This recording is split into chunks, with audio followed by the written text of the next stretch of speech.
मैंने तो कहा था, हम लोगों ने महापुरुषों से परामर्श करके लिखा था, आपको केवल 3 दिन का उपवास करना है। आपने 11 दिन का संपूर्ण उपोषण किया।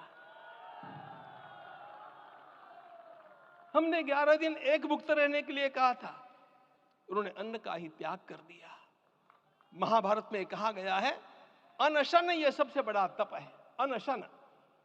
और उसको उनके जीवन में साकार होते हुए मैंने केवल देखा नहीं, मैं थोड़ा तार्किक हूं। आपकी परम पूजनीय माता जी से मिलकर के मैंने उसको रिकन्फर्म भी किया था कि आपका ये अभ्यास 40 वर्षों का है। ऐसा तपस्वी कोई राष्ट्रीय नेता प्राप्त होना यह सामान्य बात नहीं है। वे इन दिनों में हमने कहा था कि आपको विदेश प्रवास नहीं करना चाहिए, क्योंकि सांसर्गिक दोष भी आते हैं। विदेश प्रवास टाल दिया सांसर्गिक देशों के इस दोषों की संभावना के कारण, लेकिन दिव्य देशों का प्रवास ऐसा किया। नासिक से आरंभ किया, गुरुवायूर गए, श्रीरंगम गए, रामेश्वरम गए। इन सारे स्थानों पर जाकर के वहां के परमाणुओं को लेकर के और पूरी भारत माता के हर कोनों में जाकर के मानो वे निमंत्रण दे रहे थे कि आइए दिव्य आत्माओं, अयोध्या पधारिए और हमारे राष्ट्र को महान बनाने के लिए आशीर्वाद दीजिए।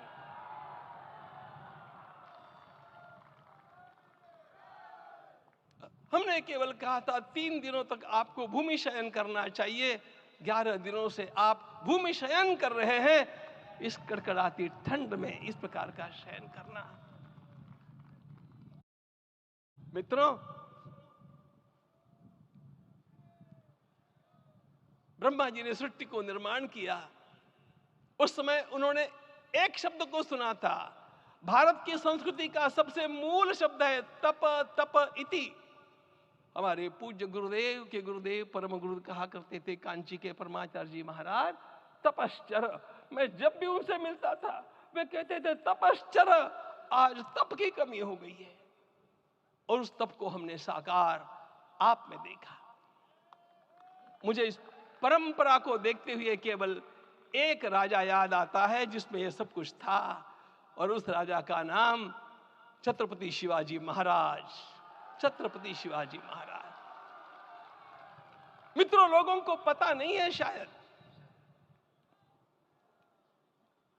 वे स्वयं जब मल्लिकार्जुन के दर्शन के लिए श्रीशैलम के ऊपर गए, 3 दिन का उपवास किया, 3 दिन शिव मंदिर में रहे, और महाराज ने कहा कि मुझे राज्य नहीं करना है, मुझे संन्यास लेना है, मैं शिव जी की आराधना के लिए जन्मा हूं, मुझे संन्यास लेना है, मुझे वापस मत ले जाइए।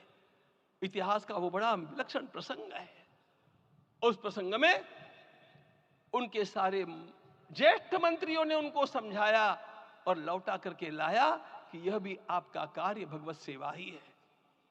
आज हम लोगों को उसी प्रकार के एक महापुरुष ऐसे प्राप्त हुए हैं जिसको भगवती जगदम्बा ने स्वयं हिमालय से लौटा करके भेज दिया कि जाओ भारत माता की सेवा करो।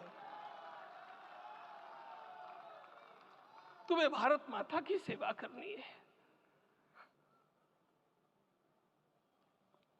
मैं अपने को कभी श्रद्धा रखने के बारे में भावुक नहीं पाता हूं, लेकिन कुछ स्थान ऐसे होते हैं जहां पर आदर के साथ अपना मस्तक अपने आप झुक जाता है। ऐसा एक स्थान हम लोगों को उच्च पदस्थ इस राजर्षि ने जब दिखाया तो मुझे छत्रपति शिवाजी महाराज के गुरु समर्थ रामदास स्वामी महाराज की याद आ गई। उन्होंने शिवाजी का वर्णन किया, निश्चयाचा महामेरु, निश्चयाचा महामेरु, बहुत जनासी आधारु, अखंड स्थितिता निर्धारु, श्रीमंत योगी, श्रीमंत